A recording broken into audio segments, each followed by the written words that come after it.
आप सभी को नमस्कार। शुभ संध्या। सार्थक government job point YouTube channel आप सभी लोगों का हार्दिक स्वागत करता है।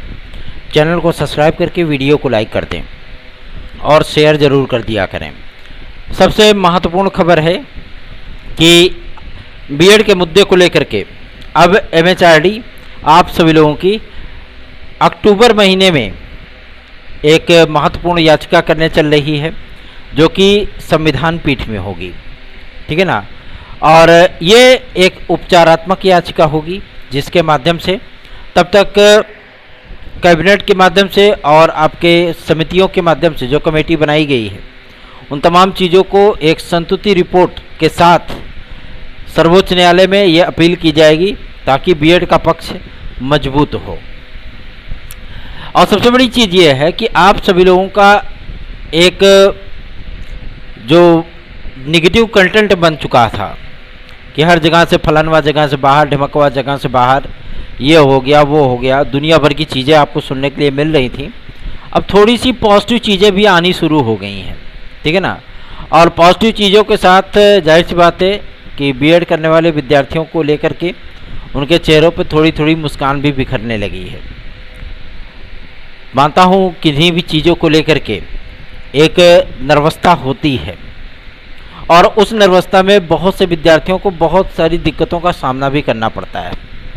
जैसे कि आज के समाचार पत्रों में देखने के लिए मिला कि एक बीएड की छात्रा ने जो है वो पीआरटी से बाहर होने के बाद फांसी के फंदे पर लटक करके अपनी जान दे दी।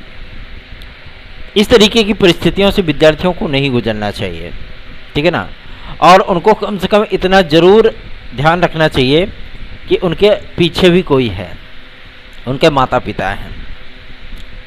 एक अवसर चला जाने से ऐसा नहीं होता कि आपको अवसर नहीं मिलेंगे। मुख्यमंत्री जी ने कहा है, आपने देखा होगा, सभी विभागों को निर्देश दिए हैं उन्होंने।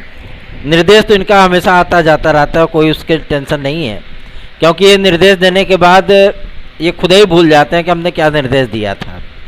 ठीक है ना। तो इनकी तो बातें करना सही नहीं है।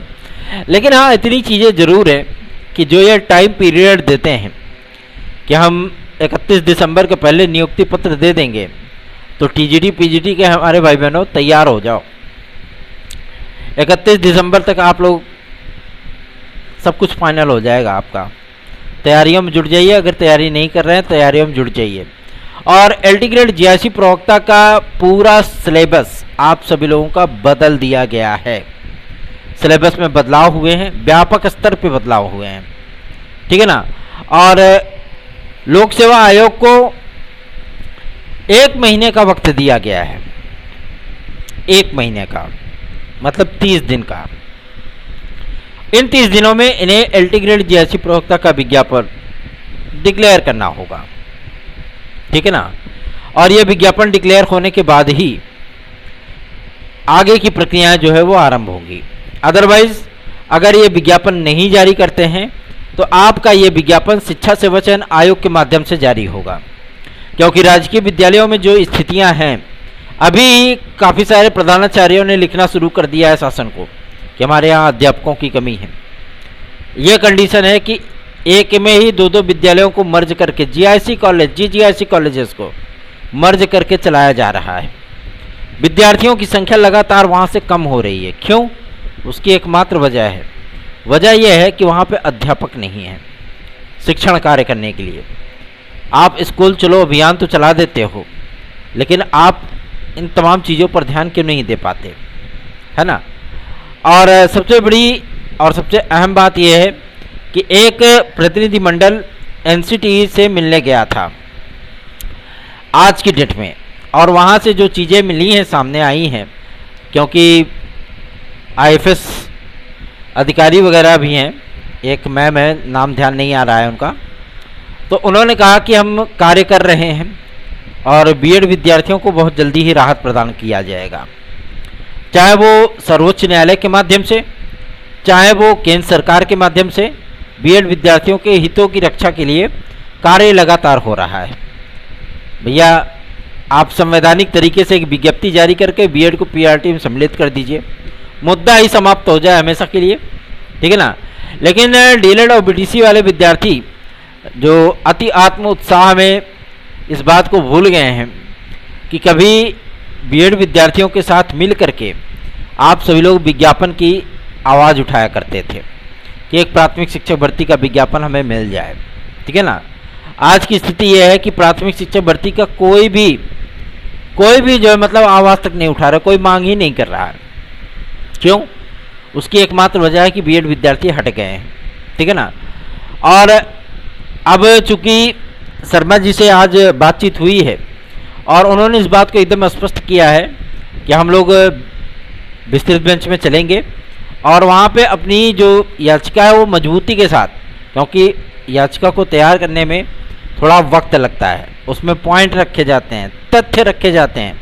नहीं पता लगे कि रजिस्ट्री में जाने के बाद जैसे वो डिक्लेरेशन याचिका पे 10 पेज का रजिस्ट्री ने ऑर्डर जारी कर दिया कि अब खुले कोर्ट में इस पर कोई बात नहीं हो सकती, ठीक है ना। उन तमाम चीज़ों को लेकर के जद्दोजहद हो जाएगी फिर, इसलिए याचिका को थोड़ा वजनी बनाना आवश्यक है, ठीक है ना।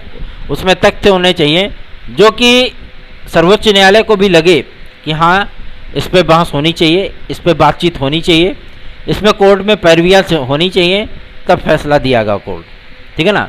और अब चूँकि MHRD साथ आ रही है तो विद्यार्थियों का जो उत्साह है वो दुगना हो चुका है। बीएड विद्यार्थी ये सोच रहे हैं कि हम लोग सिर्फ बैठे हुए हैं, नहीं, हम सभी लोग NCTE से लेकर के MHRD तक, केंद्र सरकार से लेकर के राज्य सरकार तक, हर जगह एड़ी चोटे का जोर लगाए हुए हैं कि आप लोगों को राहत दिलवा दी जाए, ठीक है ना। अब चूंकि BPSC का भी मैटर है और BPSC में वहाँ की सरकार बीएड विद्यार्थियों को साथ में रखना चाहती है। कई बार आपने देखा होगा स्टेटमेंट आया है, ठीक है ना। और इन तमाम मुद्दों को लेकर के कार्य भी लगातार चल रहा है, इसलिए मैं आप सभी लोगों से कहना चाहता हूँ कि आप सभी लोग सहयोगात्मक रवैया अपनाइए, ठीक है। चलिए आगे बढ़ते हैं। LT ग्रेड GIC प्रवक्ता का विज्ञापन 28 तारीख के बाद क्लियर हो जाएगा कि आखिर ये विज्ञापन जारी कब होगा। 28 तारीख को आपके subject combination, age relaxation, eligibility, BEd समकक्ष योग्यता इक्विवेलेंट को लेकर के इन तमाम मुद्दों पर आप सभी लोगों की जो परेशानियां हैं वो क्लियर हो जाने वाली हैं, ठीक है। तो आपको चिंतित होने की आवश्यकता नहीं है। और पुलिस प्रोन्नति बोर्ड का जो धमाकेदार विज्ञापन है ना, वो जारी होने के बाद आपको लगभग 2 महीने के भीतर ही पेपर ऊपर सब देखने के लिए मिल जाएगा, ठीक है। और सारी चीज़ों की मेंटेनेंस अपनी रखिए, तैयारियां, ठीक है, और बेहतरीन ढंग से आप लग जाइए तैयारियों में अगर आपको पुलिस कांस्टेबल या UPSI बनना है तो, ठीक है ना। यदि आप लोगों को नोट्स चाहिए तो आप 830 32 72 282 इस व्हाट्सएप नंबर पर हार्ड कॉपी में नोट्स हमारा प्राप्त कर सकते हैं, ठीक है। और जो विद्यार्थी, जो भाई बहन हमारे TGT PGT 2016-2021 के हैं, वो विद्यार्थी, वो भाई बहन हमारे साथ याचिका से हमारे जुड़ करके याची लाभ प्राप्त कर सकते हैं। याची लिस्ट हमारी बन रही है और वो कोर्ट में बहुत जल्दी ही जमा होगी और इन्हीं तमाम मुद्दों को लेकर के आपकी TGT PGT की वेटिंग लिस्ट भी अभी पेंडिंग में पड़ी हुई है। इधर से यह मामला क्लियर होगा, उधर आपकी तुरंत ही प्रतीक्षा सूची जारी कर दी जाएगी, ठीक है। तो बेफिक्र निश्चिंत होकर के आप सभी लोग जुड़िए साथ में। और अगर जिनको याचिका से जुड़ना है वो 830 32 72 282 इस व्हाट्सएप नंबर पर संपर्क कर लें। और हियरिंग शुल्क न देने वाले भाई बहन ये जान लें कि सबका कम्बिनेशन देखा जाएगा, उसके बाद अगर आपका नाम याचिका से कट गया, ठीक है ना, तो फिर आप हमें दोषी मत करार करिएगा, ठीक है। क्योंकि हम आपसे बार बार कह रहे हैं कि आप लोग हियरिंग शुल्क जमा कर दीजिए, ठीक है। लायर को हमें फीस देनी है क्योंकि 5 हियरिंग हुई है उस पर 5, ठीक है। और इन 5 हियरिंग में सारा चीज़ का खर्चा का वहन मैंने किया है, इसलिए आप लोगों से विनम्रतापूर्वक निवेदन है कि आप लोग फीस जमा कर दीजिए अपनी। चलिए आगे बढ़ते हैं। अब बात करते हैं आपके सबसे महत्वपूर्ण मुद्दे को लेकर के, जो कि संबंधित है TGT PGT के सीट वृद्धि को लेकर के। आप लोगों ने जैसा कि आज समाचार पत्रों में देखा होगा कि सीट बहुत ज़्यादा खाली है माध्यमिक शिक्षा विभाग में। आप लोगों से इसीलिए क्लियर कर देना चाहता हूं कि आप लोग तैयारियों में जुट जाइए। 2022 का एग्ज़ाम शेड्यूल आने के बाद ही आप सभी लोगों को तुरंत एक बड़ा विज्ञापन TGT PGT के देखने के लिए मिलेगा, जिनकी पद संख्या लगभग 27,000 होने चल रही है और 2900 आपके प्रधानाचार्यों के पद होंगे, ठीक है ना। लगभग 12,000 के एबव संख्या होगी आपके संस्कृत माध्यमिक विद्यालयों की। साथ ही साथ भाषा शिक्षकों की भी एक भर्ती होने चल रही है जूनियर में, ठीक है ना। अब जूनियर में भी भाई करना पड़ेगा, ठीक है। थोड़ा सा विद्यार्थियों को कहीं खुशी कहीं गम वाली स्थिति से गुजरना पड़ रहा है, तो ये करना ही पड़ेगा, ठीक है। और मध्य प्रदेश में भी एक हलचल देखने के लिए मिल रही है बीएड विद्यार्थियों को लेकर के। आज मामा जी से मुलाकात किए हैं बीएड के विद्यार्थी और उन्होंने अपना दुखड़ा रोया है उनके सामने, और उन्होंने आश्वासन दिया है कि कैबिनेट में हम फैसला कर लेंगे और आप सभी लोगों को एनसीटी के माध्यम से योग्यताओं में शिथिलता प्रदान करके वर्ग 3 में डीएड के समकक्ष रख करके आप लोगों को नियुक्तियां देंगे, ठीक है। तो आपको चिंतित होने की आवश्यकता नहीं है। अगर काफ़ी सारे राज्य इस रास्ते पर चल निकलेंगे ना, तो ऑटोमेटिक सारी चीज़ें वो सफल हो जाएंगी, ठीक है। तो निश्चिंत और बेफिक्र होकर के आप सभी लोग इस चैनल को सहयोग करिए, चैनल को सब्सक्राइब, वीडियो को लाइक शेयर जरूर किया करिए। धन्यवाद, शुभ रात्रि।